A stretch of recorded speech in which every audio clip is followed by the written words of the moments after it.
Endurance sport places unique demands on the cardiovascular system, and we're going to dive into some of this today with a cardiologist that's joined us. Laura Ann, you're actually a coached athlete of ours based in London. Thanks so much for coming on today. Why don't you just tell the listeners a little bit about about yourself from a professional point of view, and maybe from what you do for a hobby, and therefore your interest in this subject.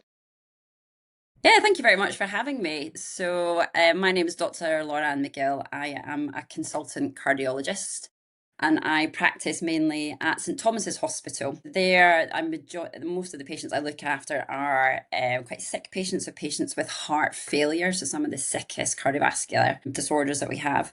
And in addition to that, I do cardiac imaging, so specifically cardiac MRI scanning. And that allows me to take really detailed structural pictures of the heart and perform functional analysis, which really helps me to manage my patients. But I also see patients with a number of bog standard cardiac complaints and symptoms. And as you alluded to, I've got a background in endurance sport, so about 10 years plus now, specifically in triathlon at age group level, and I train down in London in Fulham with Dave Mantle and the Fulham swim crew. I should give them a shout out. And of course, being within the realms of endurance sport, that has helped to inform my practice. And I tend to see patients coming through the door who are undertaking endurance sport and may have had some symptoms that they are concerned about, that I then go on to assist them with. Nice one. Just to add, Laura is also from Hamilton, which is where I'm from. Yeah.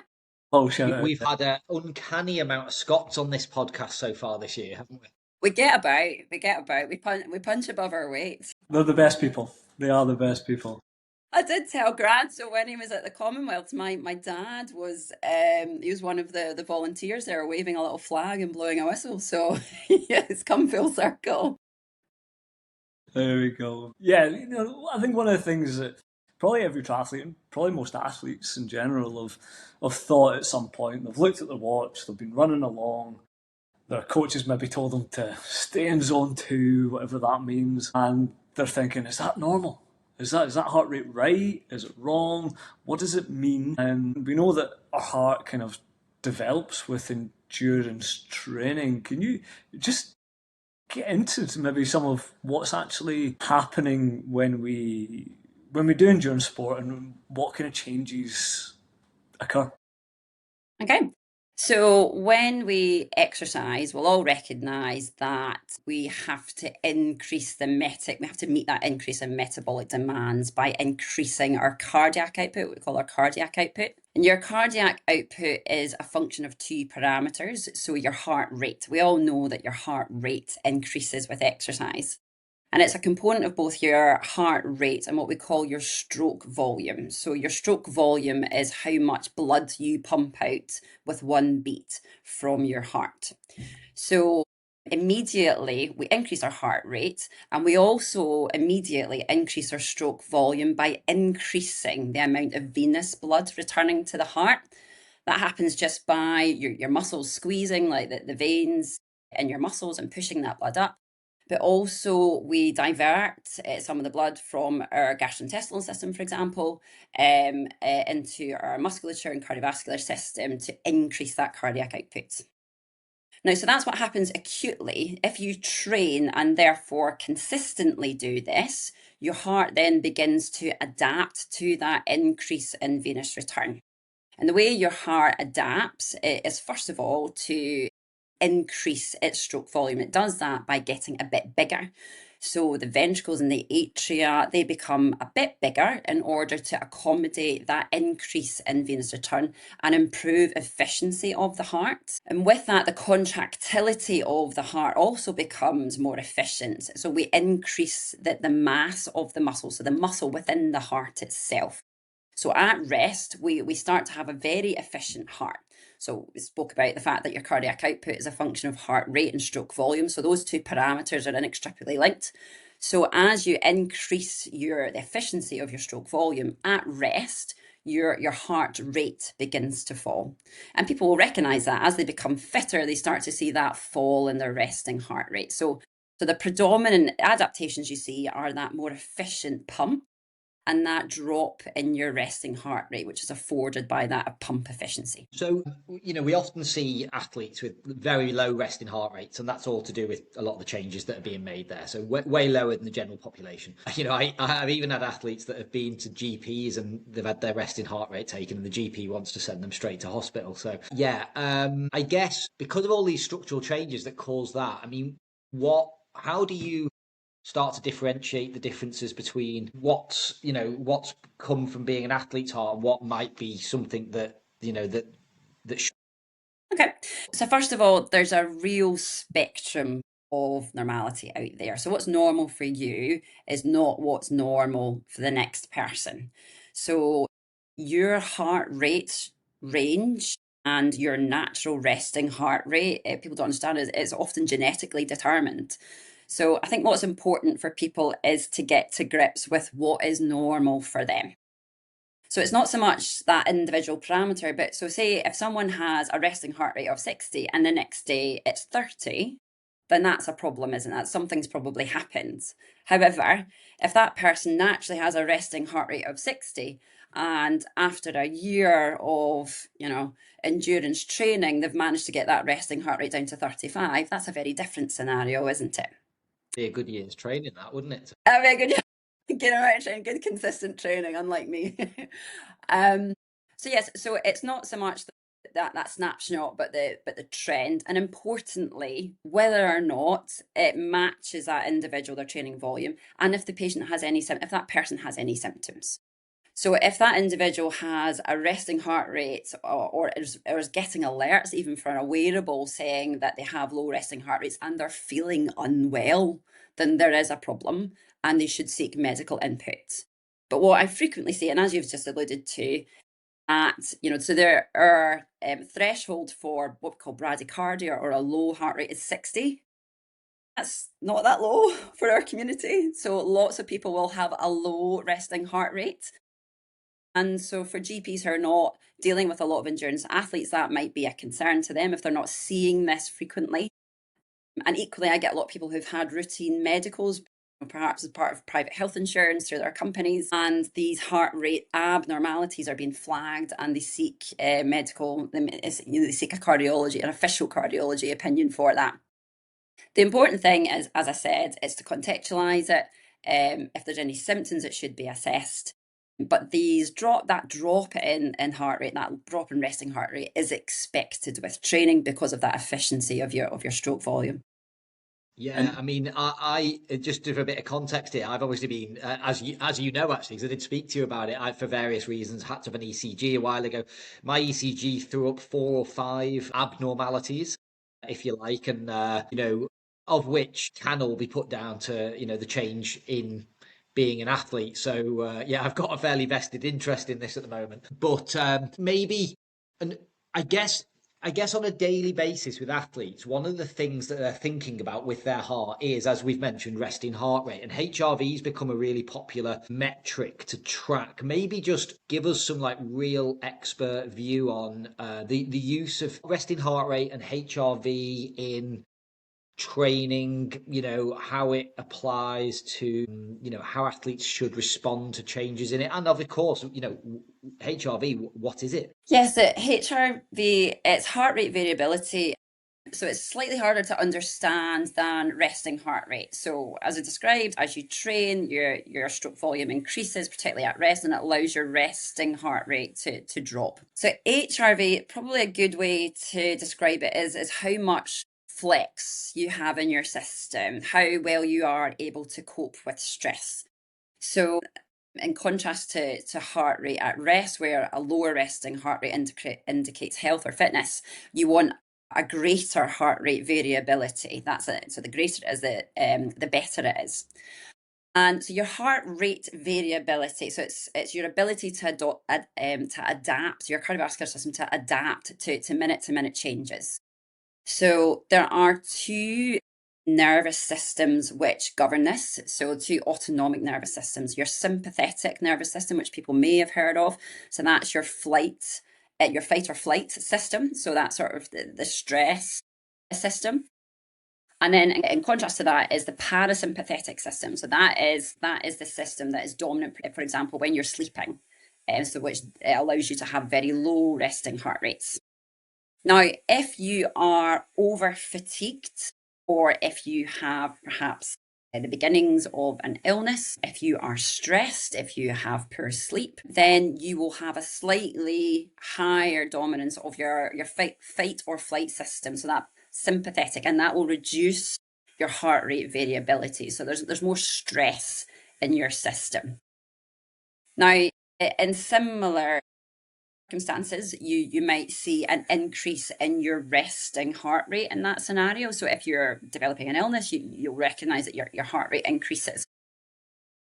An individual can use these parameters to gauge what they do with their training if they are in tune with what their normal is.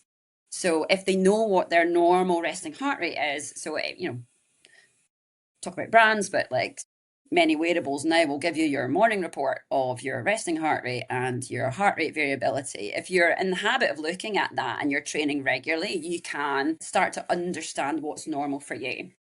And the way an athlete could use that is if they're maybe not feeling quite right, they can have a look at these parameters. And if that not feeling quite right also corresponds with an increase in resting heart rates, a reduction in heart rate variability, then that could help them inform what they do with their training. So say they've got a high intensity VO2 threshold effort planned, that might be an indication they should back off. So not that they should definitely not train, but maybe you should be sensible about it, back off, maybe do a recovery or your zone 2 session instead. And the reason for that is to prevent you from perhaps turning what is maybe a mild illness into something more significant that could really impact your training for days or weeks, for example. Now, converse to that is that there are lots of other things that can impact your resting heart rate and your heart rate variability. My heart rate variability trolls me frequently because I've got a busy job, I've got 2 kids, I can't get to bed in time. So, I'll look at it and I'll go, yeah, that's what I expect, given what's just happened to me.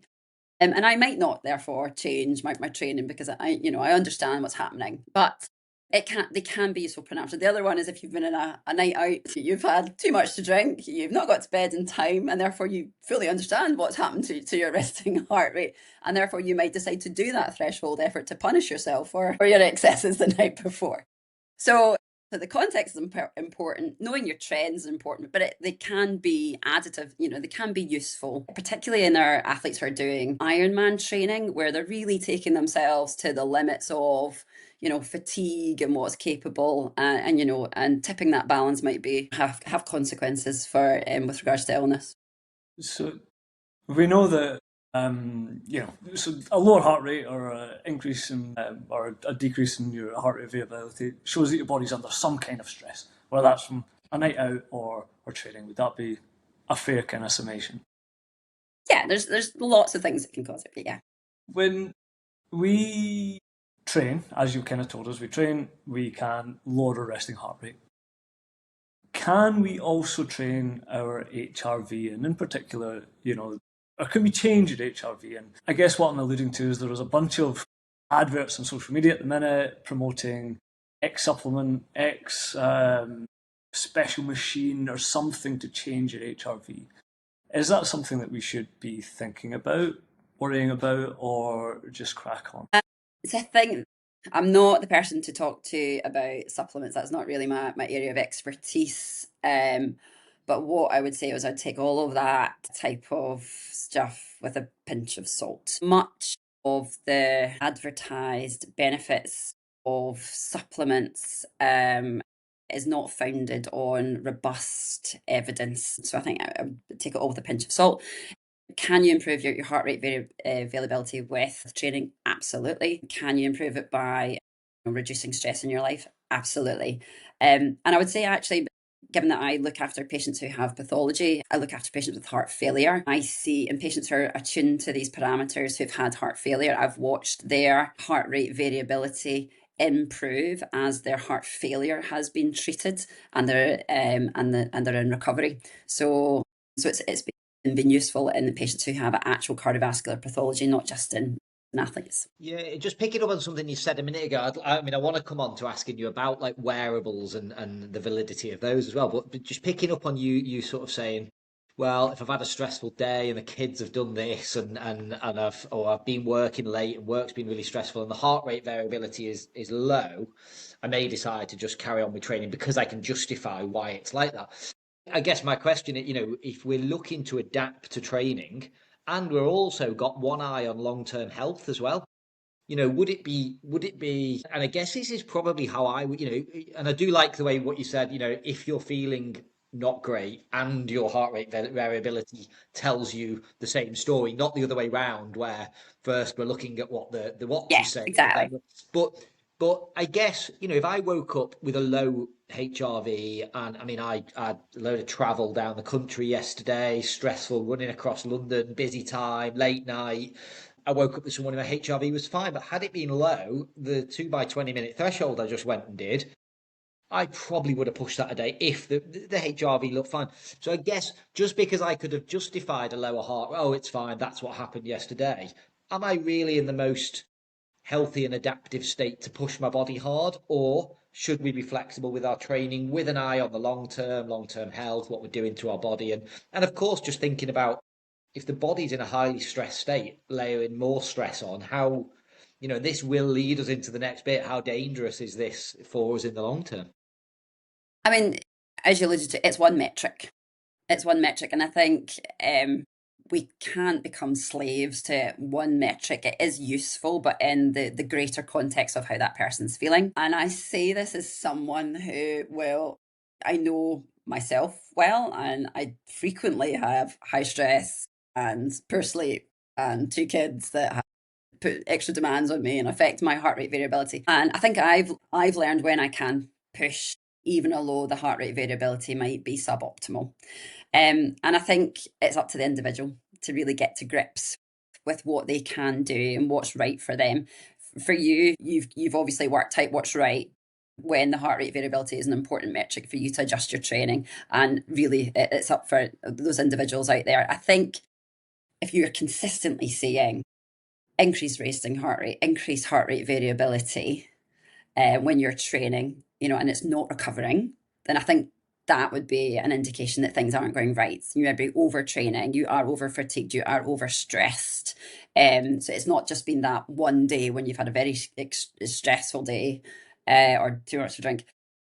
You can explain it away. If there is a trend rather than a single parameter that it's going in the wrong way, then I think that would be certainly something you would want them to respond to with reduced training or being assessed for what might be going on.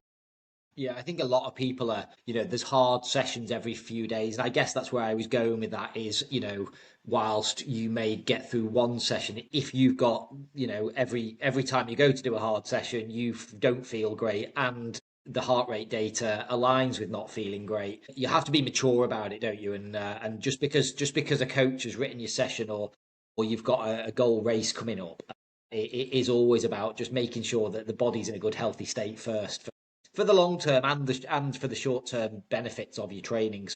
Being fatigued, being overtrained, or actually being under recovered, and it's not always about actually stepping back from training. It's possibly maybe about doubling down on rest and recovery, and even some simple, whatever it is that chills you out can go a long way to absolutely to helping your body, can't it? So yeah, just a little bit on wearables. I guess the first question is when looking at any data to do with the heart, I see people using watches that are on their wrist, optical heart rate monitors on the arm, and then obviously chest straps. And then, is there a difference between the validity of the data from those? And then also, these other devices, rings and watches, and how accurate are they? So I think the technology has really come on leaps and bounds now. Like with every new generation of wearable, we're seeing improvements. So the most common wearable that everyone will be familiar with will be watches. Like all our triathletes have watches, don't they? And as you alluded to, that's not measuring ECG, that is measuring pulse. So it emits a green LED, and you'll see the green light coming out from the bottom of your watch or from the arm strap. And so blood absorbs that color differently, and the waveform of the changes in that absorption allows the wearable to detect heart rate. And generally, particularly at rest and low levels of exercise, it's pretty accurate, and certainly definitely accurate enough for our amateur population. But with particularly anything that's on an appendage, so anything that's on your arm, there's the risk of noise. So movement of that watch as you're moving your arm, and if it's not on tight enough, so that the watch can struggle to pick up the waveform in that context. The accuracy is reported to reduce with the intensity. So at very high heart rates, it tends to be slightly less accurate than at resting heart rates, because again, the noise, etc., that can creep in. I would make a note that on a personal experience. So my old, I won't mention the brand, but my dinosaur watch died, and I had to upgrade to the latest version of my branded watch, and I suddenly gained an extra 10 beats of heart rate at maximum effort. Now, that's obviously not physiology. That's entirely to do with the accuracy of the watches, and I have no idea which one's correct. I'm assuming it's the watch I have now, because the other watch is older, but I don't know. And the way to have worked that out would have been if I correlated it with a chest strap. So that's the other method of measuring your heart rate. So rather than using that waveform, so the pulse wave, a chest strap actually measures your ECG. So it's a single lead electrode which you have in a strap adjacent to your heart. So it measures the ECG coming from your heart, the electrical activity coming from your heart.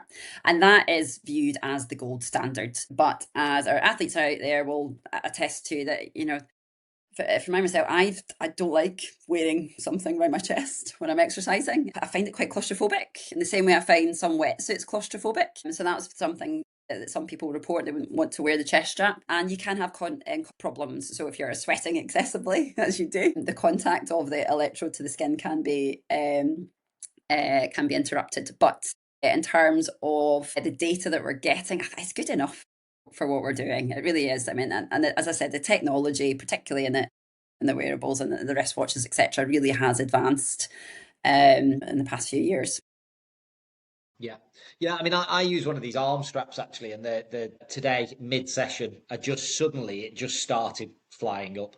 There was, Yeah, I actually just turned it with off, no, turned it on again, and it was straight back down. So it wasn't the heart, it was, yeah, and it just artifact. kept going Yeah. up and up and up and up, and then suddenly you correct it, and it comes down and down and down. And I do get athletes querying it and panicking a little bit Yeah.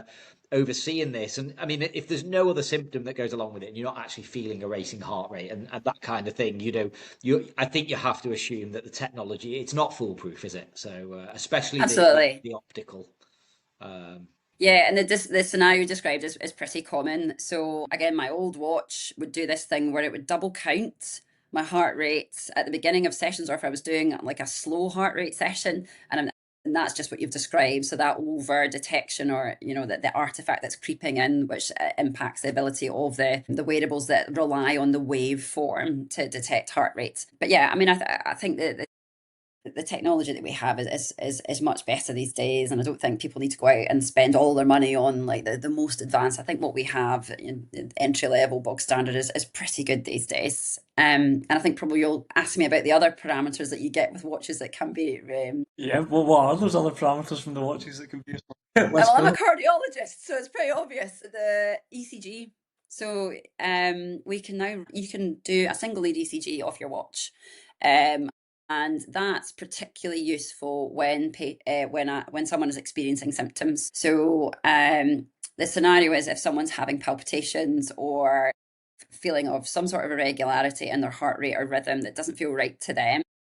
And the only way for us to prove what that is to have an ECG undertaken at the time. And if you have the technology on you to do that, then that's the best thing. And so most wearables now have an ECG functionality where you put your wristwatch down so it's stable, and then you press a certain button for a set number of seconds, and then it will churn out an ECG which goes to your phone, and then a medical professional can look at it. And that's really useful, particularly when those palpitations are infrequent and don't last for very long, so you don't have time to go and get an actual ECG done.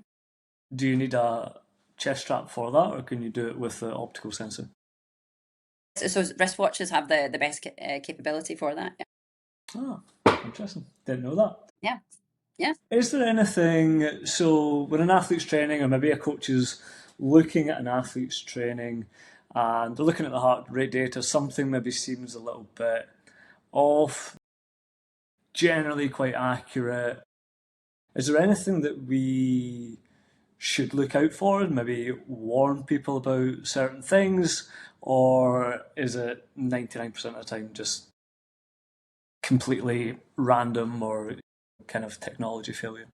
I think the main thing is symptoms. That's the most important thing. People getting really worried about changes in these parameters when they've been feeling absolutely fine.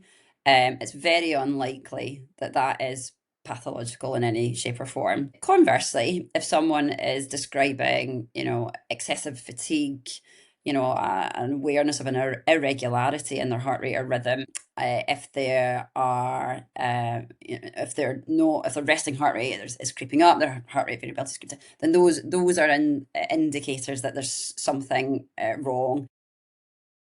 Certainly, again, when the wearables come in, so we'll talk about some of the pathology that can occur. Irregularities in heart rhythm can be flagged to you by your watch.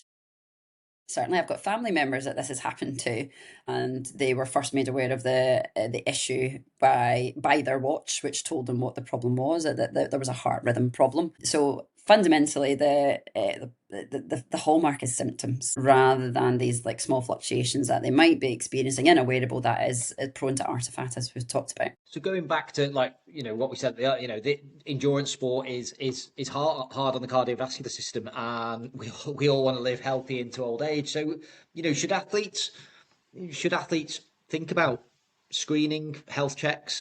I know a lot of people do get that through workplaces and stuff like that, but everyone's quick to invest in that foreign race and that £8,000 time trial bike. What about investing in some long-term care? Do they need to?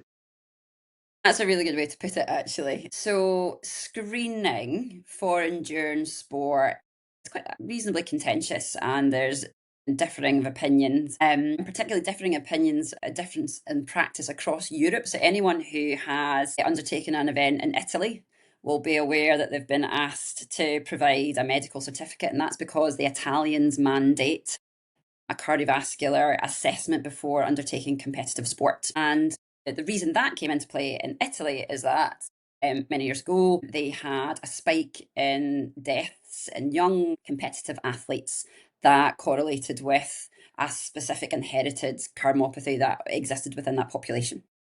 So that triggered the Italians to develop, they've got lots of sport cardiologists within Italy now. They've got the infrastructure to initiate screening, and screening is mandated for competitive sport. And they saw a reduction in those events. Now, in the UK, whilst we do have these inherited cardiomyopathies to exist, they are rare, and the UK's position is that screening should not be mandated. But certainly for any individuals who have a family history of a significant cardiovascular disorder that they could have inherited, then they should be screened. And there are organisations that offer screenings for young individuals. So 14-year-olds to 35-year-olds is an organisation called CRI, Cardiac Risk in the Young. And their big thing is about screening individuals to find these rare and potential life-threatening conditions that can manifest during endurance sport. Now, that's in youth. In our mature populations, or our veteran athletes, sadly to say that I'm now a mature athlete as well, the cardiovascular issues that arise within this population are the same as the rest of the population. So it's the standard atherosclerotic process, so that furring up of the arteries supplying the heart, that is caused by diabetes, smoking, being overweight, high blood pressure, etc. Now, the NHS, for any individuals over 40, offers health screening. So I would say, and there's a good reason for that, that's to allow you to understand if you have high cholesterol, if you have diabetes, if you have any of the things that could put you at a higher risk of cardiovascular disease. So if you are 40 and above, the NHS has put this in place. Go and have your health screen. And they offer it every 5 years to ensure that you can keep on top of your parameters. And some people find things out about themselves they weren't expecting. So I do have a steady stream of triathletes coming to me with their high cholesterol problems that they weren't expecting. So understanding this will help you to understand whether or not you are at a higher risk of cardiovascular disease and therefore potentially at risk doing endurance sport. So that's where I think we should be with screening. So I think you mentioned people having annual health checks. So if people with private healthcare insurance or who have, via their company will often benefit from an annual health screen looking at these parameters, which mainly just keeps them accountable. And so you said you were going to fix your diet for that high cholesterol. You've still not done it. How about you do it this year? So I would say anyone who's over 40 should be investing in their health, not just for their sport, but for their future and their longevity by having these cardiovascular risk markers looked into, because cardiovascular disease remains the biggest killer. It's not cancer. Everyone thinks it's cancer. It's cardiovascular disease.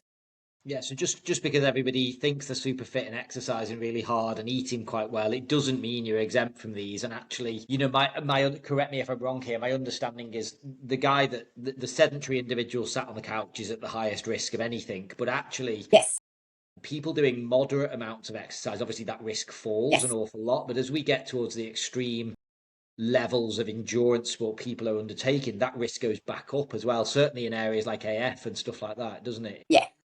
So this is a really hot topic because endurance sport is increasing in popularity. So it used to be you hit middle age and you got yourself a fancy car. Now you go and you do an Ironman, don't you?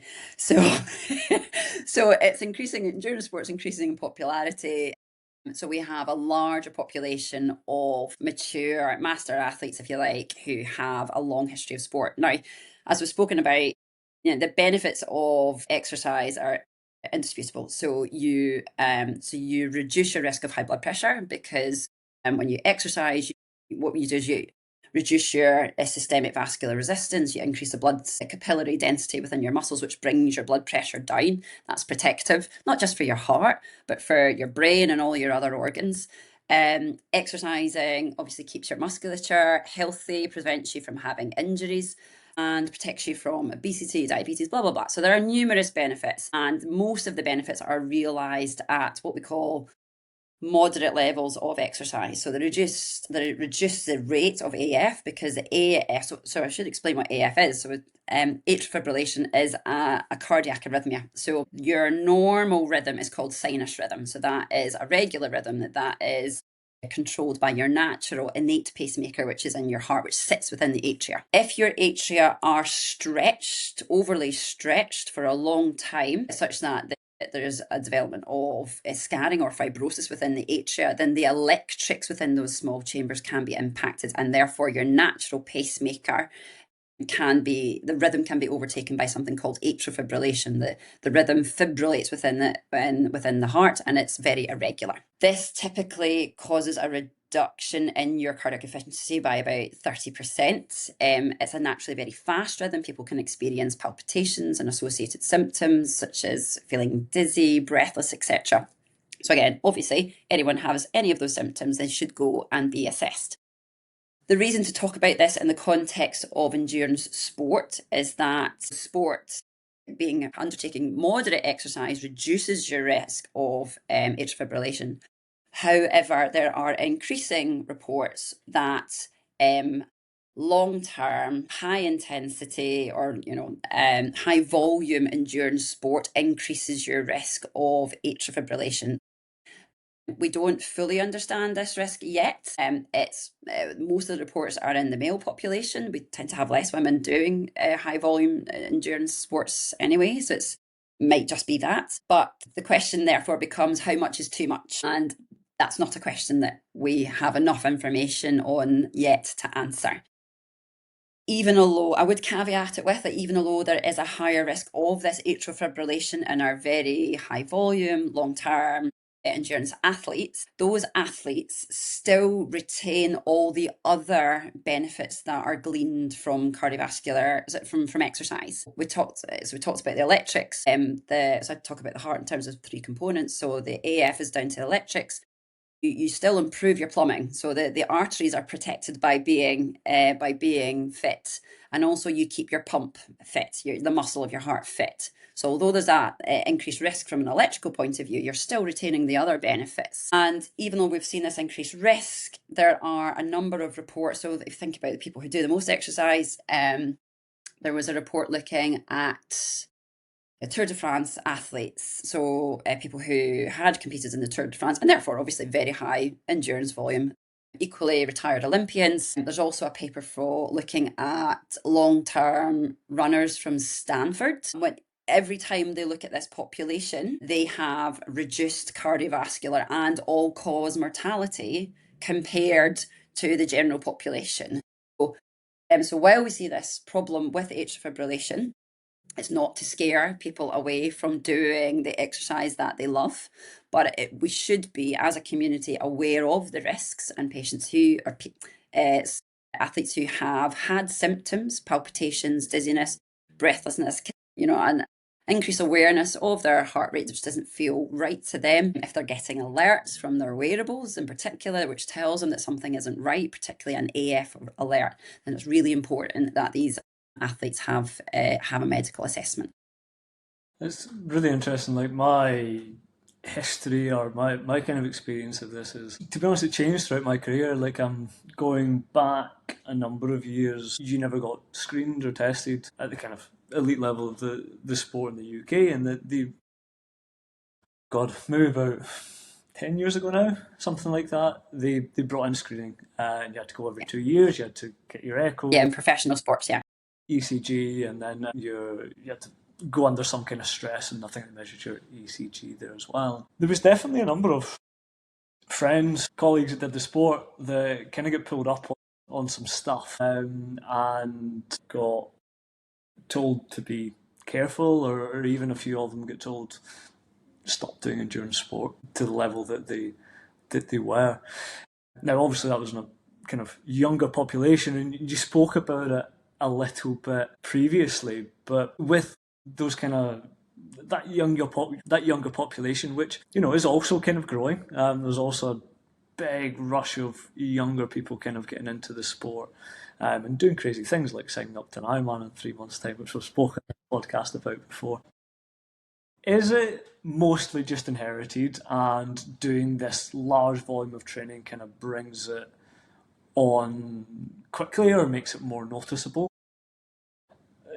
Is it the extended endurance sport over a long period of time, like 5, 10, 15 years training, a substantial amount that really highlights some of these things or changes? So this is a whole specialty within itself, I should flag. So people who undertake, as you alluded to, so I was talking about how we don't routinely screen in the UK, that's at an amateur level. We don't screen routinely for competitive amateur athletes, but professional sports people, as you just alluded to, do are screened. So Premier League, the British Athletics Association, etc., will screen their competitors. What we're screening for at that level is different to what can affect older athletes predominantly. So we're predominantly screening for inherited conditions, so genetic conditions that can manifest that can cause significant life-threatening arrhythmias when competing. So particular conditions such as a dilated cardiomyopathy, arrhythmogenic cardiomyopathy in particular, is the one that we worry about, and that's what was being flagged in Italy, caused them to have their screening program in place. And other inherited electrical problems that can occur, long QT, etc. But this is very niche, it is rare, and that is why, though, that we screen athletes, because we know when athletes are pushing the boundaries of the cardiovascular system, that is when some of these inherited cardiac conditions can come to light and be a threat to them. However, the screening there's a spectrum of normality, and the screening process has to be conducted by trained people in the sports cardiology arena, because they are the people who have the most experience in where the limits of normality are, and how to determine whether or not the changes that they're seeing in this person's heart screens are normal for them, or if it is actually the beginnings of an inherited pathology. And the reason why the UK does not mandate screening at all amateur level is because of the risk of false positives and the risk that you can discount people who would have otherwise been carried on and enjoying their sport. You cause fear and cause them not to be a healthy individual. In the end, stopping them from competing in their sport leads to health consequences. You've caused the problem you were trying to prevent. So it's a really contentious area. As I said, for anyone who does want a screen, who is 14 to 35, I think is the age range, CRI does offer that voluntarily for free. Anyone who has a family history of any of these significant inherited conditions should absolutely be screened. I actually had a conversation with you outside in fact, talking about heart problems. I think we were having a very dirty sausage and bacon and egg sandwich somewhere outside our favourite London eatery after training, weren't we? Which is fantastic. It's called Swine. It's very, very good. But I blame you lot for showing me that one. Anyway, classic do as I say. I lost a friend the other year. He was 60, very fit guy. Just got into the conversation of and look, we won't go down the rabbit hole of did the COVID vaccines cause cardiovascular risk. But what you did turn around and say is you just sort of looked at me and went, I mean, look at the extreme sports people are doing. Look at the pace of life everyone leads at the moment. Look at the level of stress in most people's lives. And maybe just talk a little, because I think this would be a good way to round it up and nearly get to the point of saying, if you're over 40 or you've got a family history and you're pushing your body to the limit, take care of yourself, because we all live in a world that is, pretty crazy these days. So just, give us your take on that, modern living, modern pace of life. I think it's fascinating. I think what I would say is that you can outrun a bad diet. You can outrun a lifestyle that is otherwise unhealthy. That probably one of the most common mistakes I see people making is that, or dining out on past fitness. And we talked about the cardiac adaptations that occur with exercise. You lose it pretty quickly if you're not routinely exercising. So the fact that you were, fit once and ran a marathon once doesn't mean that you are still cardiovascularly fit. You can't dine out on that. If you are drinking to excess, you're eating all the wrong things, you have high stress in your life, you are running the risk of developing bog standard cardiovascular disease that affects the arteries in your heart and causes heart attacks and acute events. So you have to look after yourself. Just because you're doing your triathlon doesn't mean you can smoke. It doesn't mean that you shouldn't be having your cholesterol checked. I think it's just really for people to be reminded of that fallibility. As we age, it's just age itself. You accumulate pathology and you're at a greater risk of all these issues. So I think it really just it's a reminder that we should be looking after our general health. Not excessively, we still have to enjoy life, but probably one of the conversations I have most frequently when we see blood tests is that we think we think our diets are healthy, but the sort of standard Western diet is not healthy from a biological perspective. So what we think, we have this, talking to the triathlete community, but like this predominance of, focusing on carbs, being really carb heavy, not having more of fruit and veg and fibre in our diet. If you are not burning your carbs, those carbs are turning into fat, etc., lipids, cholesterol, etc. And I have that conversation time and time again with people who don't understand that the sort of standard Western diet is not really conducive to health. So we do, as we age, really have to look at, we get away with these, poor diet, etc., unhealthy lifestyle when we're younger. But if you're drinking to excess and you have a bad diet as you age, these things catch up with you, whether you're training for a triathlon or not. I really like that, and I guess there's a little message there, isn't there? Like, use triathlon to springboard into a healthy lifestyle. Don't try and use it to mask an unhealthy lifestyle. Exactly. Yeah.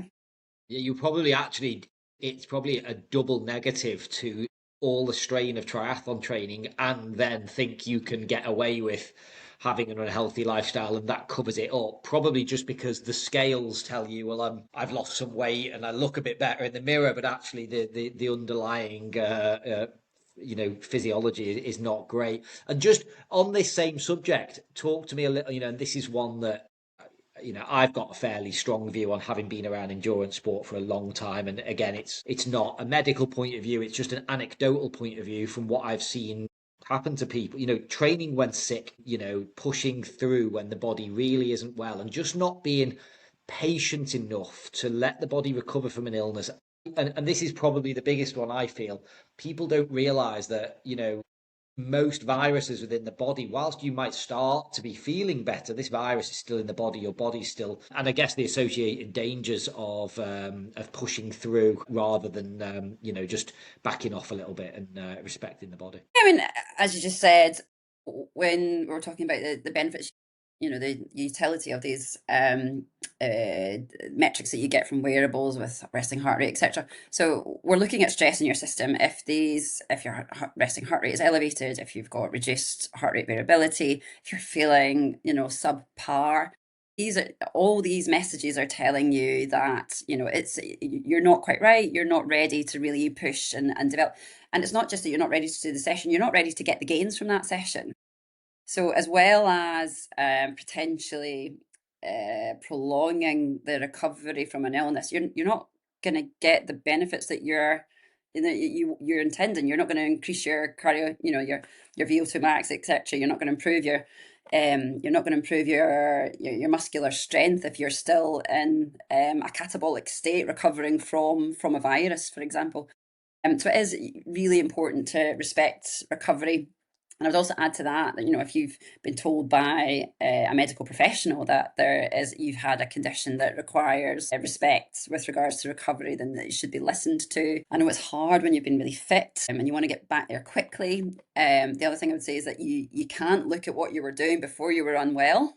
So you can't, if you were running consistently 4:30 for your minute Ks for your running, you can't expect to go straight back to that when you have recovered from your illness. You have to take it slow, and rather than go straight into high intensity work, be more focused on that zone 2, gentle, more aerobic as opposed to anaerobic type effort to build your fitness again after a significant illness. And that is all really important. Health in general, to prevent complications, to expedite recovery and allow you to get back into doing what you want to do as quickly as possible. Yeah, I mean, I think from a coaching standpoint, from Grant and I would just back this with athletes, they don't have the patience to recover properly. But what we know is, I always say to athletes, look, in 3 weeks from now, if you just follow a sensible recovery protocol, you will be back to doing what you're doing after your illness, and you'll have forgotten all about this illness. But we live in a world of I want it now, don't we?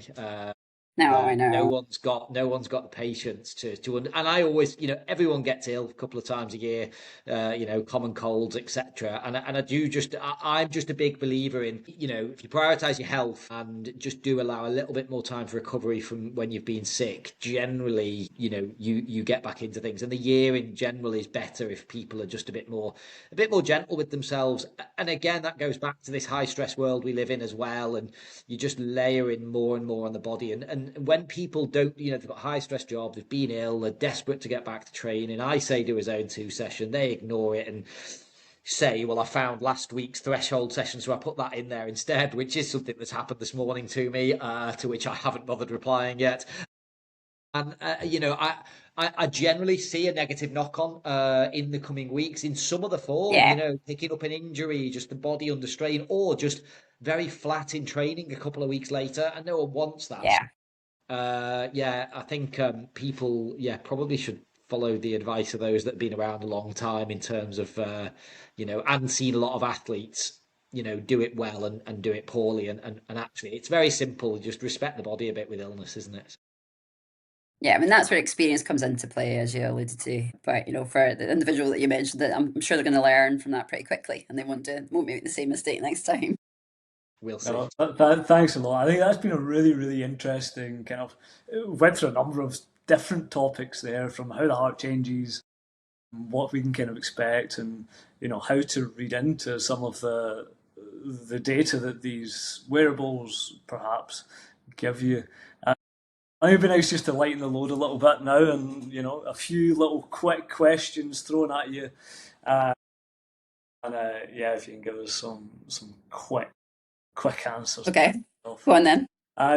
What's the biggest myth endurance athletes believe about heart health, do you think? I think, well, one of them, as I alluded to, I've already outlined, is that you can outrun an otherwise unhealthy diet, unhealthy lifestyle. So you can, be hammering the booze, eating what you want, and it'll all be fine because you're an endurance athlete. And essentially, the message for that is, if you put crap in, you get crap out.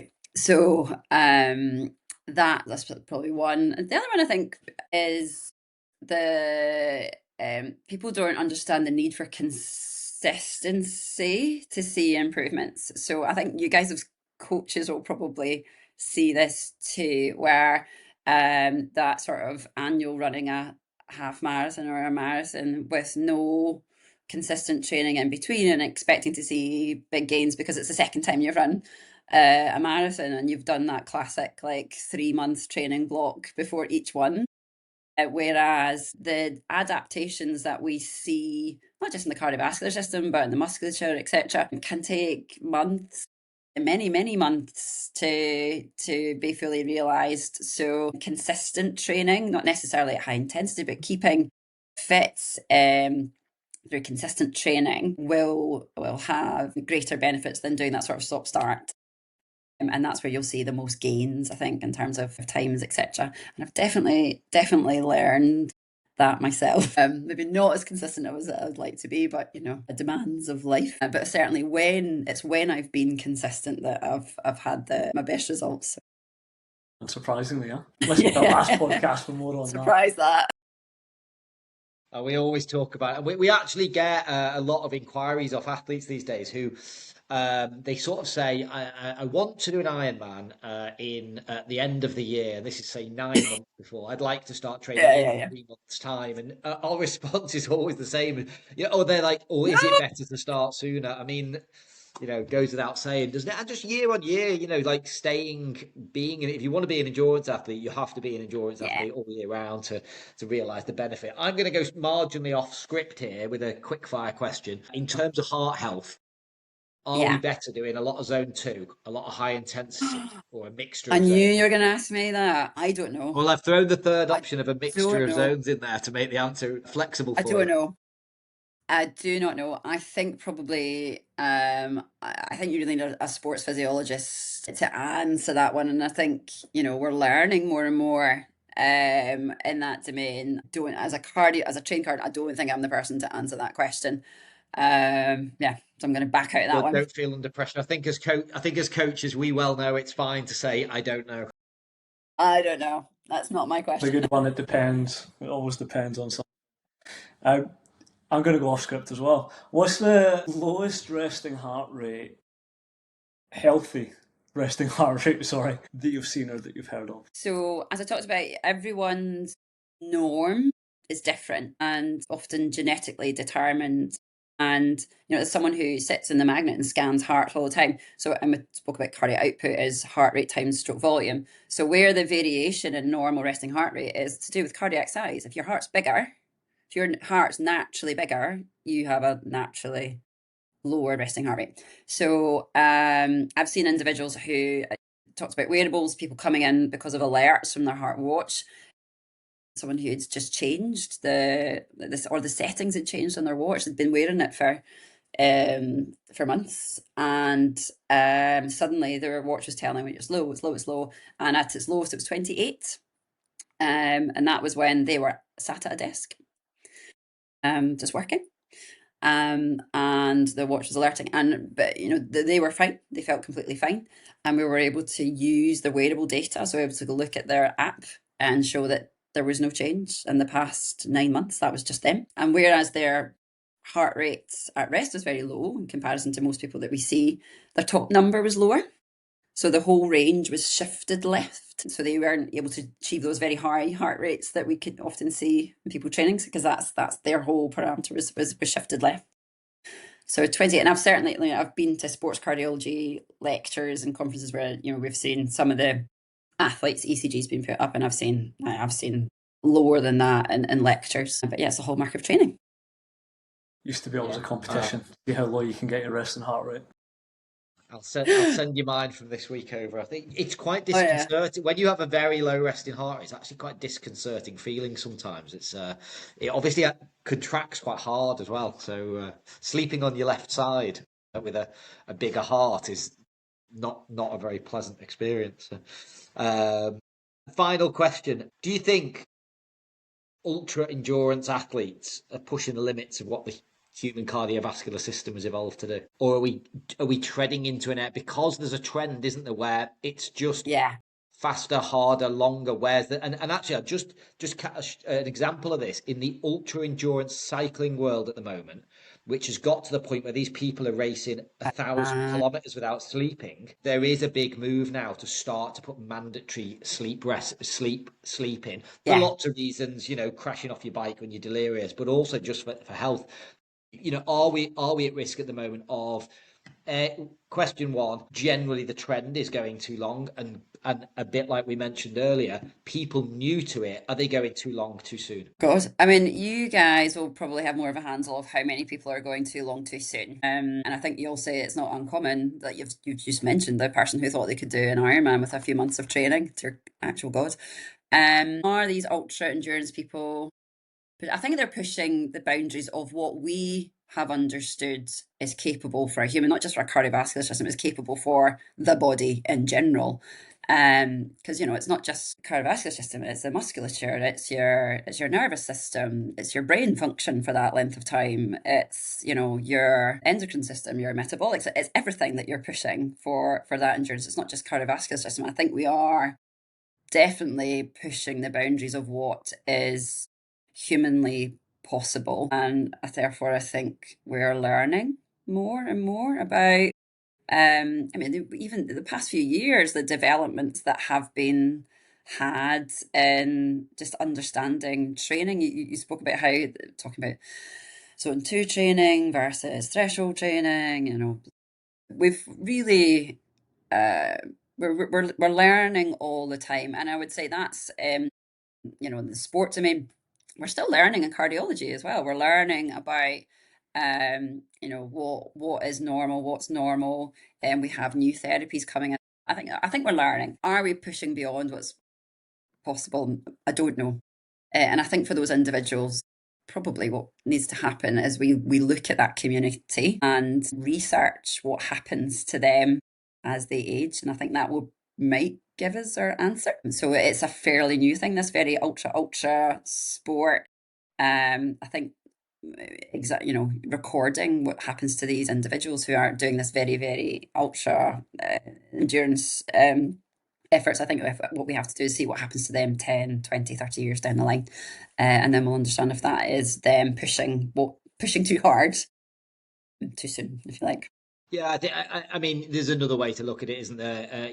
For a lot of humans, it's in their nature to push limits. When Hillary climbed Everest and Scott went to the Antarctic and Alex Honnold's just climbed, when he climbed El Capitan. And I mean, there is just the type of person that wants to explore their limits. And I guess what this podcast was really meant to do is just provide some thought for people about how to do that as safely as possible with a bit of consideration. We are in endurance sport. It's tough, it's hard, and it's a lot of fun. People get a lot out of life and generally Absolutely. end up an awful lot healthier for it as well. So we're definitely not saying hold back and don't do bad. It's just, maybe just be aware of symptoms, seek expert advice. And like you said, I think the cardiac risk in the young is quite well known certainly within the coaching circles. I've pointed quite a lot of people there in the past. I think once you get into your 40s, and I didn't know till I spoke to you actually about the NHS and the screening that you're allowed once you're beyond 40 as well. So something for people to explore there. Yeah.